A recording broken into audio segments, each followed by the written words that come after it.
আগামীর বাংলাদেশ ন্যায় ইনসাফের বাংলাদেশ, আগামীর বাংলাদেশ কাগজে পত্রে নয়, প্রকৃত অর্থে সোনার বাংলাদেশ। জনাব তারেক রহমান তিনি এক অনন্য নজির স্থাপন করেছেন। স্বাধীনতার ৫৫ বছরে আমরা যে সম্প্রীতি দেখাতে পারিনি, তিনি তা দেখিয়ে দিয়েছেন। কেমন করে দূরের মানুষকে আপন করে নিতে হয়, কেমন করে বিরোধী মানুষটাকে বুকে জড়িয়ে নিতে হয়, তিনি তার উজ্জ্বল দৃষ্টান্ত স্থাপন করেছেন। আমিরে জামাত ডাক্তার শফিকুর রহমানের বাসায় গিয়ে তিনি হৃদয়তাপূর্ণ আচরণের মাধ্যমে এবং এনশিওর করেছেন যে আমরা এভাবেই সামনের পথচলায় এগিয়ে নিয়ে যেতে চাই। তিনি এনসিপির যিনি মুখপাত্র, যিনি আহ্বায়ক, তার বাসায় গিয়েও সেখানে তিনি সে বয়স কেমন, তার দলের সমর্থন কেমন তিনি ভাবেননি। তিনি ভেবেছেন যাদের ব্যক্তির বিনিময়ে, যারা আহত হওয়ার বিনিময়ে আমরা বুক ভরে নিঃশ্বাস নিচ্ছি, ফেসিবাদ মুক্ত বাংলাদেশে তাকেও জড়িয়ে ধরেছেন। তার বাসায় পৌঁছে গিয়েছে এক অনন্য নদী, এক অনন্য উচ্চতায় তার আসন গেড়ে নিলেন তারেক রহমান। আমরা এমন বাংলাদেশি তো দেখতে চেয়েছিলাম। এবং নাহিদ ইসলাম এবং ডক্টর শফিকুর রহমান, তারা দুইজনও কিন্তু তাদের উনাকে আশ্বস্ত করেছে, তারাও উদারতা প্রদর্শন করেছেন। আসসালামু আলাইকুম ওয়া রাহমাতুল্লাহি ওয়া বারাকাতুহু। আমি মুশতাক ফয়েজি, নাগাইশ দরবার শরীফের খাদেম। আপনারা জানেন যে আমরা ওয়াজের ময়দানে বারবার সুকুমার বৃত্তি লালন করার জন্য মানুষদেরকে উদ্বুদ্ধ করেছি। নির্বাচনকে সামনে রেখে ভালো মানুষগুলো যেন নির্বাচিত হয়, এই ক্ষেত্রে আমরা বারবার কথা বলেছি, মানুষকে উদ্বুদ্ধ করেছি।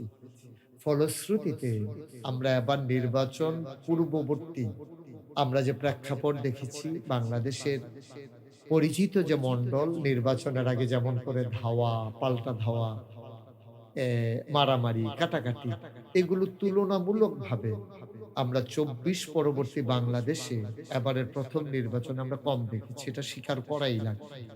আমরা সহিংসতা দেখেছি কম, সম্প্রীতি দেখেছি বেশি।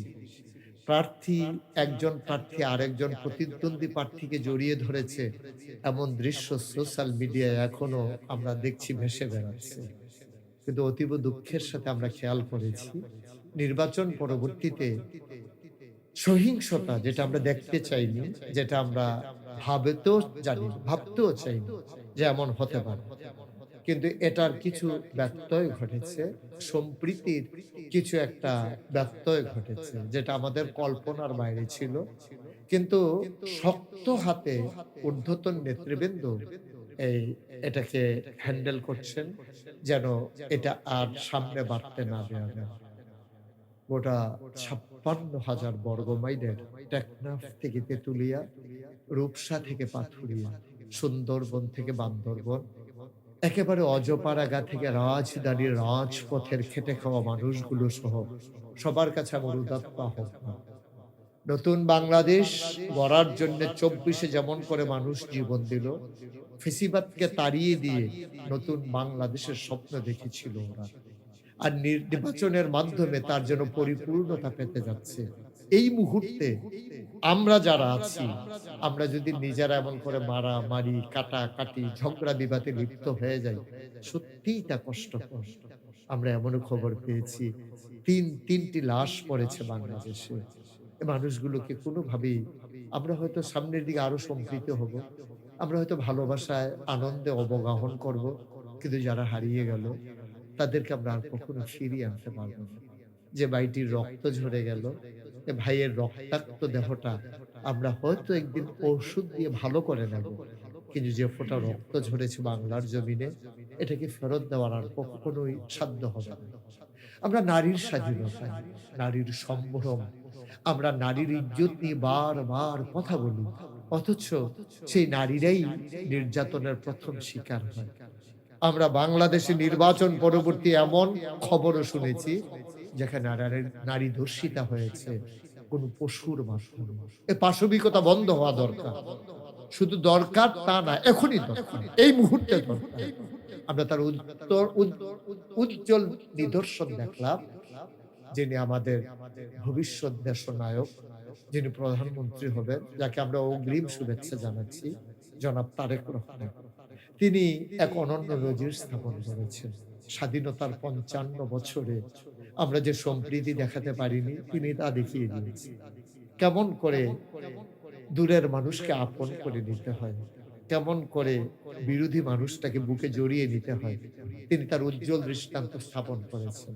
আমিরে জামাত ডাক্তার শফিকুর রহমানের বাসায় গিয়ে তিনি হৃদয়তাপূর্ণ আচরণের মাধ্যমে এবং এনশিওর করেছেন যে আমরা এভাবেই সামনের পথচলায় এগিয়ে নিয়ে যেতে চাই। তিনি এনসিপির যিনি মুখপাত্র, যিনি আহ্বায়ক, তার বাসায় গিয়েও সেখানে তিনি সে বয়স কেমন, তার দলের সমর্থন কেমন তিনি ভাবেননি। তিনি ভেবেছেন যাদের ব্যক্তির বিনিময়ে, যারা আহত হওয়ার বিনিময়ে আমরা বুক ভরে নিঃশ্বাস নিচ্ছি, ফেসিবাদ মুক্ত বাংলাদেশে, তাকেও জড়িয়ে ধরেছেন। তার বাসায় পৌঁছে গিয়েছে এক অনন্য নজির, এক অনন্য উচ্চতায় তার আসন গেড়ে নিলেন তারেক রহমান। আমরা এমন বাংলাদেশি তো দেখতে চেয়েছিলাম। এবং নাহিদ ইসলাম এবং ডক্টর শফিকুর রহমান, তারা দুইজনও কিন্তু তাদের উনাকে আশ্বস্ত করেছে। তারাও উদারতা প্রদর্শন করেছেন। তারাও বলে দিয়েছেন, যেমন করে আপনি আসলেন, আমরা আপনার পাশে আছি, মেহনা, আমরাও আপনার সাথে আছি। চারটিখানি কথা না। এটা আমরা একটা উজ্জ্বল ভবিষ্যৎ দেখতে পাচ্ছি। আমরা দেখতে পাচ্ছি পূব আকাশে সূর্যটা যেমন উঁকি মারে সোনালী রোদ দিয়ে, আমরা নির্বাচনের পরবর্তীতে আমরা দেখতে পাচ্ছি আমাদের সুখের সমৃদ্ধির সূর্যটা যেন উঁকি মেরেছে পূর্ব আকাশে। আর এই উঁকি মারানোর জন্য অগ্রণী ভূমিকা পালন করছেন জনাব তারেক রহমান। আমরা সাধুবাদ জানাই, আমরা মোবারকবাদ জানাই। হৃদয়ের সকল প্রকারের উষ্ণতা তার জন্য, গভীরতম প্রদেশের ভালোবাসা তার জন্য। আসুন সবাই মিলে অকৃত্রিম ভালোবাসা প্রদর্শন করে সোনার বাংলা গড়ে তুলি। এভাবে আর কতদিন? একদিন আমরা থাকবো না, ভবিষ্যৎ প্রজন্ম ভালো একটা বাংলাদেশ পাবে, ভালো একটা সুন্দর দেশ পাবে। আমরা তাদের হাতে সোনার বাংলা তুলে দিতে চাই। আর নয় সহিংসতা, আর নয় বিচ্ছিন্ন কোনো এই ঝগড়া বিবাদ। সকল কিছু থেকে আমরা ভাই ভাই ঠাই ঠাই হয়ে একসাথে মিলেমিশে চলতে চাই। লাগাম টানতে হবে, আর তা করতে হবে ঊর্ধ্বতন নেতৃবৃন্দের। এটা একটা পদক্ষেপ।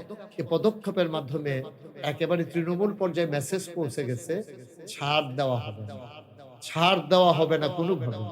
আমরা সবসময় দেখি সূর্যের চাইতে বালুর তাপ বেশি থাকে। যারা ঊর্ধ্বতন নেতৃবৃন্দ তারা একজন আরেকজনের বাসায় যায়, আর আমরা একজন আরেকজনের বাড়িতে গিয়ে হুমকি দেই, আগুন জ্বালিয়ে দেই, আঘাত করতে চাই। আপনি কি মনে করেছেন পার পেয়ে যাবেন? আপনার নামও তালিকায় চলে আসছে। আইন শৃঙ্খলা রক্ষাকারী বাহিনী আপনাদের নাম তালিকায় নিয়ে আসছেন, যারা বেশি অতি উৎসাহী, যারা আপনারা মনে প্রতিশোধ পরায়ণ। মনে করবেন না ছেড়ে দেওয়া হবে। আপনাদেরকে ঊর্ধ্বতন নেতৃবৃন্দ আপনাদের দলীয় শৃঙ্খলার স্বার্থে দলীয় নেতৃবৃন্দ পদক্ষেপ নিতে যাচ্ছেন। ইতিমধ্যে আমরা এক জায়গায় সোশ্যাল মিডিয়া সুবাদে জানলাম যে একজন এমপি মহোদয় তিনি তার এলাকার 4 জন চাঁদাবাজকে ইতিমধ্যে পুলিশের হাতে সোপর্দ করেছেন।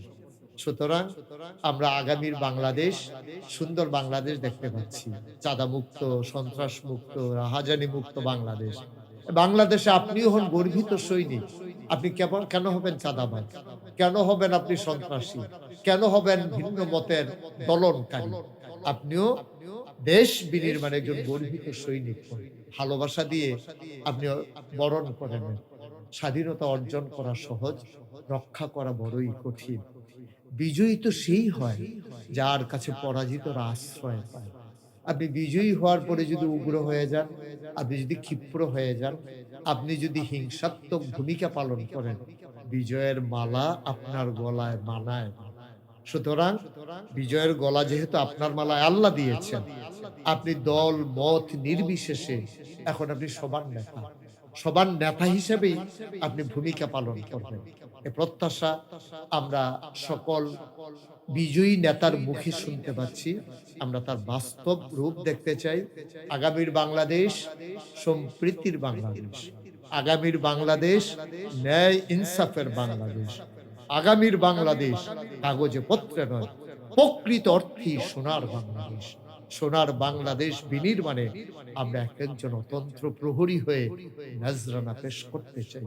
সবার জন্য দোয়া করি, সবার কাছে দোয়া চাই। আসসালামু আলাইকুম ওয়া রাহমাতুল্লাহি ওয়া বারাকাতুহু।